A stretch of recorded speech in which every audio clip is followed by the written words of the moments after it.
you travel to the stars and to the center of the galaxy is through something called a wormhole, which is still entirely a theoretical proposition. We don't know if they exist. The expert on it is a astrophysicist from Caltech named Kip Thorne. And when Carl was writing the book, he asked Kip for guidance on what wormholes would really be like. And this interested Kip Thorne, so he kept working on it. So by the time we got to the movie, one of the things I was detailed to do was to talk with Kip Thorne about what a wormhole in space would look like.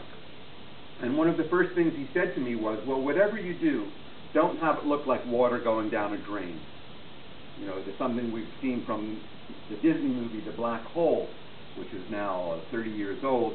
And in most representations of black holes, they show the material in the accretion disk spiraling in before it disappears into the black hole. And Kip said, well, that's a black hole. It's not a wormhole. They're two very different things. I said, well, what would a wormhole look like? And what we came up with, this was a scene towards the end of the movie where Jodie Foster, the main character, is going out in space through a series of wormholes, almost like you might change buses. And you get a brief view of what she sees at each point. One of the points is a sort of an icy planet. Here you see it, maybe it's the moon with the lights of the civilization on the dark side. This is the wormhole. It doesn't look like a hole. In fact, it looks like a blister. In other words, it's not concave, it's convex. It would be as if you were looking at a lens. And then the place that you would go to, the destination, would be seen in a highly distorted form in the wormhole. So it's as if you were seeing that scene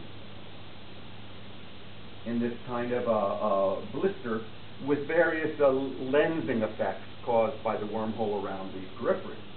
So I thought, well, that would be pretty cool, especially once we animated it and made it moving three-dimensional, and it would be new. Nobody's seen anything like it.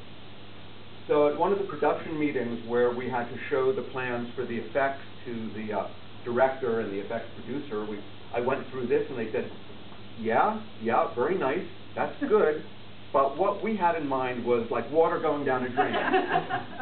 So that's indeed how the wormhole is depicted in the movie, erroneously, and a plausible, or what we think a wormhole would look like, remains to be done in the cinema. But even in Contact, where we were able, I think, to push the boundaries of accuracy farther than most movies did, we still ran up that, hey, this is a movie after all. We don't want people to be too confused. We want to give them to some degree what they expect to see, and what everybody expects with black holes and wormholes is water going down the drain.